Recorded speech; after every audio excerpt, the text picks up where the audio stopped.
Superando a passividade. Há alguns anos, meu marido David teve alguns problemas com a passividade. Havia certas coisas em que ele era ativo. Ele ia trabalhar todo dia, jogava golfe aos sábados e assistia futebol aos domingos. Além disso, era muito difícil motivá-lo a fazer qualquer outra coisa. Se eu precisasse de um quadro pendurado na parede, poderia levar 3 ou 4 semanas para ter isso feito. Isso causava grande atrito entre nós. A mim parecia que ele fazia o que queria e que, além disso, nada fazia. David amava o Senhor. E, quando ele o procurou a respeito do seu problema, ele o fez observar algumas informações sobre a sua passividade e seus perigos. Ele descobriu que espíritos maus estavam por trás de sua inatividade. Havia certas áreas em que ele não tinha problemas porque havia mantido sua vontade naquelas áreas, mas em outras áreas ele tinha basicamente pela inatividade entregue sua vontade ao inimigo. Ele era oprimido naquelas áreas e tinha se movido a um lugar onde ele não tinha qualquer desejo, nenhuma motivação para ajudá-lo e a realizar certas atividades. O estudo da palavra de Deus e a oração eram duas outras áreas nas quais ele era passivo. Como eu sabia que ele não estava buscando a Deus por direcionamento, era-me difícil ouvi-lo. De qualquer forma, eu tinha um problema de rebeldia e você pode ver como o diabo usou nossas fraquezas contra nós mesmos. Muitas pessoas estão divorciadas exatamente por causa de tais problemas. Elas realmente não entendem o que está errado. Na verdade, eu era muito agressiva. Eu estava sempre correndo na frente de Deus, na carne, fazendo minhas próprias coisas e esperando que o Senhor os abençoasse. David não fazia muito exceto esperar em Deus, o que me irritava seriamente. Agora nós rimos quando pensamos em como acostumávamos ser, mas naquela época não era engraçado.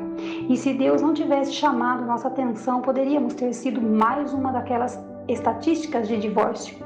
David me dizia que eu estava sempre na frente de Deus e eu respondia dizendo que ele estava 16 quilômetros atrás de Deus. Eu era muito agressiva e David era muito passivo. Quando um crente está inativo em qualquer área em que ele tem capacidade ou talento, essa área particular começa a atrofiar ou torna-se imobilizada. Quanto mais tempo ele não faz nada, menos ele quer fazer. Um dos melhores exemplos é o exercício físico. Estou no momento em um bom programa de exercício e quanto mais eu me exercito, mais fácil fica. Quando comecei era muito difícil, doía cada vez que eu seguia o programa, porque eu havia estado inativa e passiva no que diz respeito ao exercício físico por um longo tempo. Quanto mais tempo eu não fazia nada, pior ficava a minha condição física. Eu estava ficando cada vez mais fraca e dada a não utilização dos meus músculos. David começou a ver o que era o seu problema.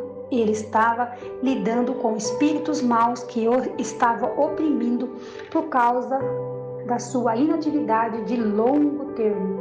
Quando o Espírito Santo revelou a verdade, David determinou que ele seria outra vez ativo e agressivo, não preguiçoso ou procrastinador. Tomar a decisão foi a parte mais fácil. Colocá-la em ação foi a mais difícil. Era difícil porque cada uma das áreas em que ele havia sido passivo tinha agora de ser exercitada até que ficasse forte outra vez. Ele começou a levantar às 5 horas da manhã para ler a palavra e orar antes de sair para o trabalho. A batalha começou. O diabo não quer abrir mão do terreno que ele já ganhou e não vai desistir sem lutar. David se levantava para passar um tempo com Deus e adormecia no sofá. Mesmo que houvesse manhãs em que adormecia, ele estava fazendo o progresso, simplesmente porque ele estava saindo da cama e tentando construir uma vida de oração. Houve momentos em que ele ficou entediado. Havia dias em que ele sentia que não estava tendo nenhum progresso, em que de qualquer forma ele não estava entendendo o que estava lendo e sentindo em suas orações não estavam sendo ouvidas. mas ele persistiu por causa da revelação do Espírito Santo sobre essa condição chamada passividade. Comecei a notar que quando eu precisava que David pendurasse um quadro ou consertasse alguma coisa na casa, ele respondia imediatamente. Ele estava começando a ter seus próprios pensamentos, outra vez ia tomar suas próprias decisões. Muitas vezes ele não tinha vontade de fazê-lo ou até mesmo não queria fazê-lo no seu natural, mas ele ia além dos seus sentimentos e desejos carnais. Quanto mais ele agia em relação ao que sabia que era o correto, mais liberdade desfrutava. Serei honesta e lhe direi que não foi fácil para ele. Ele não foi liberto em uns poucos dias ou poucas semanas. A passividade é uma das condições mais difíceis de ser superada porque, como mencionei, não há sentimentos para emprestar suporte. David persistiu com a ajuda de Deus e agora ele não é nem um pouquinho passivo. Ele é o administrador de vida na palavra, supervisiona todos os nossos programas de rádio e televisão e é responsável por todos os aspectos financeiros do ministério. Viaja comigo em tempo integral e toma decisões em relação aos nossos programas de viagem. É também um excelente homem de família. Ora regularmente passa tempo estudando a palavra de Deus. Em resumo, ele é um homem para ser respeitado e admirado. Ele ainda joga golfe e assiste a esportes, mas agora ele também faz outras coisas que se espera que faça. Conhecendo-o e vendo tudo que ele faz, ninguém pensaria que ele já foi tão passivo como era no passado. A condição de passividade pode ser superada, mas o primeiro passo para superar a passividade nas ações e superar a passividade na mente, David não poderia ter progresso até que tomasse a decisão e mudasse sua maneira de pensar.